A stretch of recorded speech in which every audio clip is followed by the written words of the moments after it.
All right, A-Push peeps, here we go. Chapter 2, the settlement of the Chesapeake. All right, we're going to look at the development of what we're going to kind of call the Chesapeake colonies or the southern colonies today. So while in our first chapter we looked at kind of the overall settling of America, now we're going to really start to kind of get into the nitty-gritty of the English colonies and the settlement of America. All right, so first one we're going to talk about is Virginia. All right, it starts with the Charter of the Virginia Company. A lot of the early English settlements are going to be settled by companies looking for money. All right, now a couple of really important things about the charter. This is the initial charter of the Virginia Company, and this is really key. It guaranteed to colonists the same rights as Englishmen. So just because you're deciding to go to the New World doesn't mean you lose your rights as Englishmen. That's going to be really key when we start looking at things like taxation without representation, trials, and all the things that are going to lead up to the American Revolution. We got to come all the way back to this charter. All right, so really, really important. That's going to be continued in almost every colony's charter. It's going to be continued in a lot of the documents the colonists are going to write. All right, they recognize the importance of that initial guarantee. All right, so even though they're in the Americas, even though as time goes on, a number of these people are never ever going to have even been in England. They're going to be born and raised in America. They still believe they should have the same rights as Englishmen going all the way back to this initial charter. All right, so Jamestown. Jamestown's important. It's going to be the first permanent settlement, and that's the key word, permanent settlement by the English in the New World. All right, there's also going to be a settlement at Newfoundland, which is going to be a failure. There's the Roanoke settlement, which everybody just kind of disappears, one of the great mysteries of history. All right, but the Jamestown settlement is going to be the first permanent English settlement. All right, a lot of people die before you even get to the New World. It was a difficult process to get here. All right. We're going to have entire ships lost on the way. And even when they get to America, we're going to have settlers die by the dozen. All right. The people that came weren't people who were looking to work. All right. They were people who were looking to get rich.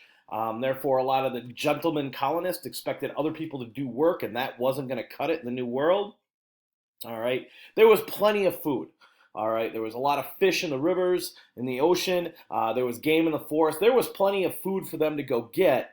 They just had other priorities. And really, their key priority was looking for gold. So instead of hunting or farming or doing the things that they actually needed to do to survive, they spent a lot of their time looking for gold. All right. That's going to lead to what becomes known as the starving time. All right. In 1607, we're going to have 104 colonists. All right, by the spring of 1608, after the first winter, only 38 are going to survive.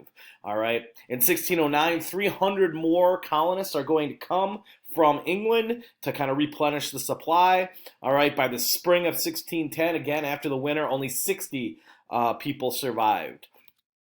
All right. However, that's not going to stop people from continuing to come for a lot of reasons. Basically, the major reason was an opportunity to get wealthy. All right. So for 1610 to 1624, we're going to have about 10,000 immigrants that are going to come and settle in Jamestown and the surrounding areas. All right. In 1624, the population is going to be 1,200. So people are going to still be dying in droves. All right, but again, that's not going to stop people from coming. All right, the life expectancy of an adult that came was 40 years, but if you were unfortunate enough to be born in Jamestown or the surrounding area, about 80% of the people that were born died before the age of 5. So it's not a real fun time. As a matter of fact, we now know that there was some significant cannibalism going on, people trying to eat each other. We don't know whether they actually killed people to eat them or whether they're just trying to eat them after they die, but yuck. All right.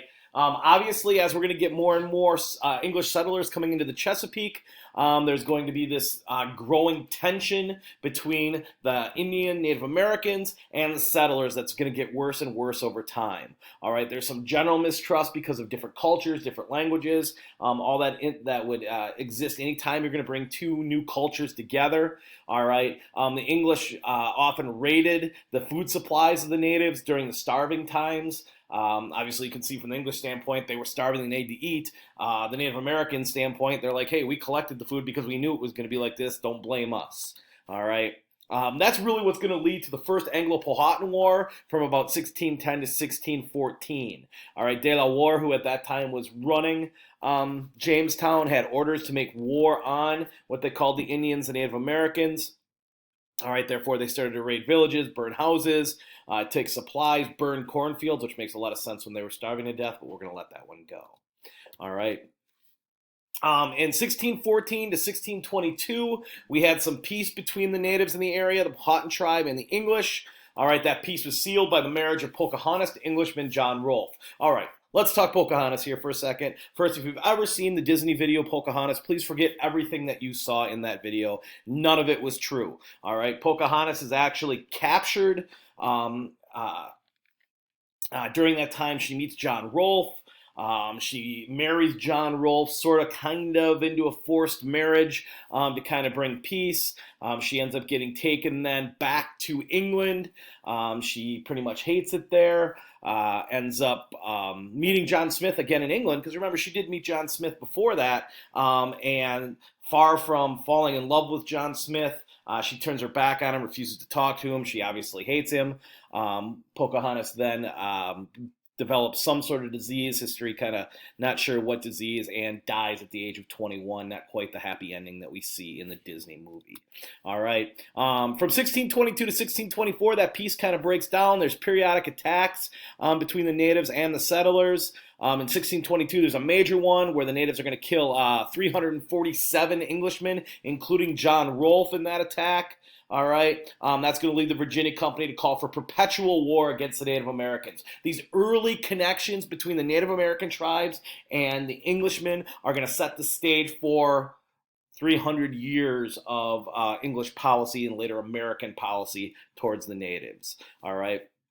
As this perpetual war took place, the native population is going to be reduced even further due to disease as well as other things, and they're going to get driven further and further and further westward. Remember in chapter 1 we talked about the English wanted them to get out of the way, get off their quote-unquote land, because we know it was initially native land. All right, it's 1644 to 1646, we get the Second Anglo-Powhatan War. It's really kind of the last-ditch efforts of this particular native tribe to defeat the English. The natives were defeated, and in 1646 they're forced to sign a peace treaty which basically removes them from their original land, and we get the first native land and English land settlement areas. Natives, you stay over here. This land over here will be ours. Now we know that that's going to continue to get violated over and over again. All right, when we talk about Jamestown and Virginia in general, we got to talk about tobacco. Tobacco is the key. All right, John Rolfe famously called it Virginia's gold and silver. All right, this just gives you a little quick idea of how quickly the tobacco production grew. Virginia is going to produce 20,000 pounds of tobacco in 1618 using seeds that were stolen from the Spanish.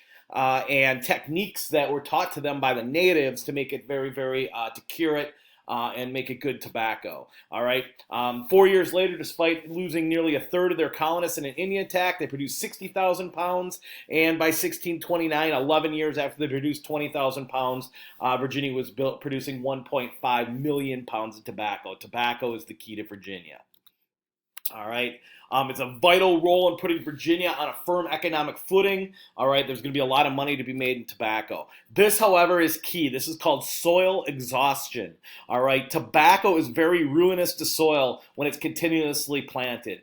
Tobacco eats up a lot of the nutrients in the ground. It's hard to even do crop rotation with tobacco because it takes so many of the nutrients out of the ground. That's going to be super, super important, because as the land becomes more and more unsuitable to grow tobacco, they need to move farther and farther and farther west in order to get more and more land to continue to grow tobacco, because that's what their economy is based on. All right, that's obviously going to lead to more and more conflict with the native tribes. All right, Virginia's economy is one thing. It is tobacco. All right, tobacco is also going to promote the use of the plantation system. There's going to be a need for cheap, abundant labor. That's going to be important as well. All right, that's going to lead to the import of African Americans. They're first going to arrive in Jamestown as early as 1619. Not 100% sure whether they were free, whether they were slaves. I believe they were probably first coming over as indentured servants, and we're going to talk about the difference of that coming up here. All right, so slavery isn't really that important until we get to the end of the 1600s, end of the 17th century. All right. As we do start to get the number of slaves increased, however, there is going to be a perceived racial threat. All right, over time, it's going to transform from an economic institution to a racial institution, and that's going to be a major shift. All right. In the early 1600s, for example, the differences between a slave and a servant were pretty much unclear. They were pretty much the same thing. An indentured servant or slave were treated the same, and there was very little difference between them. All right. But by the mid 1680s, black slaves are going to outnumber white indentured servants. We're going to talk about why that happens as we move on. All right. The key to remembering that is Bacon's Rebellion. All right, we'll talk about Bacon's Rebellion down the road, but it's a major rebellion of indentured servants. All right, they decided indentured servants are too much problem. Let's turn to slavery. All right, this is important too. The House of Burgesses is established in 1619 and basically runs Virginia just like the House of Commons runs England. All right, they had control over the finances, etc., etc., etc. Okay, by the end of the 17th century, the House of Burgesses actually starts making laws and functioning like an independent legislative body, and that's going to be a problem with the English. All right, there is a council that's appointed by the royal governor. All right, that's many leading planters, and that functioned like the House of Lords. So we're starting to see the English government being transplanted to the New World. All right, and we're going to get a lot of high death rates. We know that. That's going to ensure rapid turnover. All right, it's kind of a new kind of term limit. All right, over time, James I is going to grow hostile to Virginia. One, he hates tobacco. All right, two, he doesn't trust the House of Burgesses, this new legislative body. He calls it a seminary of sedition. Good alliteration there for all our English teachers. All right. By 1624, he actually revokes the charter of the Virginia Company, which had gone bankrupt. All right. Virginia becomes a royal colony, and from there on, it'll be under the king's direct control. All right. Maryland's a little bit different, guys. Maryland is a royal charter. It was granted to George Calvert, who was the Lord Baltimore in 1632. It's not a royal colony. It's a colony that's granted, chartered to Lord Baltimore. It's in a better location than Jamestown. Again, tobacco is going to be the main crop. All right. And his plan was to govern as an absentee proprietor, kind of in a feudal relationship where he would be in charge, but he wouldn't be there and other people would do the work for him. All right. He granted huge tracts of land to his Catholic relatives. All right. And we're going to get more and more Catholics settling in Maryland, and that's really important. All right, they're going to permit a high degree of freedom of worship. All right, that prevented the persecution of Catholics by Protestants. Remember, most of England is Protestant. Catholics weren't really well liked. All right, that's going to be crazy. All right, we're going to get overwhelming rights given to the Catholics in Maryland. All right, that's going to be a threat to the Protestants. The Toleration Act of 1649, super important, supported by the Catholics, and it guarantees toleration to all Christians. It's the first kind of freedom of religion that we're going to see in the colonies. So that's why that's really important. All right, however, let's not get crazy, all right? It's not like total freedom of religion, okay? As long as you believe in Jesus, you're okay. If you don't believe in Jesus, like Jews, atheists, etc., you still get to die. So it's not like total like freedom of religion. So let's not talk crazy talk yet. All right. Beginning in 1662, we're going to get the slave codes. All right. They're going to kind of solidify what slavery in the New World is. All right. Blacks and their children are property, all right, of their white masters. All right. We're going to start to see laws that make it difficult for African Americans and slaves to organize. It was a crime to teach them to read or write in a lot of places. And at first, if you converted to Christianity, you could earn your freedom. But after the slave code started to come into play, that concept disappeared. All right, Carolinas are going to be different. Carolinas are named for King Charles II. All right, they're granted to 8 supporters. All right, and their idea is to use Carolina to supply Barbados with food. All right, Barbados, you could grow sugar. You could make crap loads of money with sugar. Everybody loves sugar. All right, so you could make a lot of money with sugar. All right, so they didn't want to use up land in Barbados to grow food. So therefore, they figured they could do it in the colonies, the Carolinas, and then shift it over. All right, because it was built with that in mind, all right, we're going to get Charlestown, South Carolina, which is going to be a major port to shift stuff to the Barbados, and it's going to continue to be a major port all the way up till today. All right, also somewhat religious tolerant, though not the same as Maryland. All right, and they're going to grow rice, guys, not corn. They're going to grow rice. It's an exotic food in England. It was grown in Africa, so they imported West African slaves to grow that rice. They were immune to malaria, which was a big deal because that was a major problem. All right, by 1710, black slaves are going to be a majority in Carolina. All right, North Carolina is a little bit different, guys. That's going to be all about democracy. It was kind of the rough guys went up to North Carolina. That's it.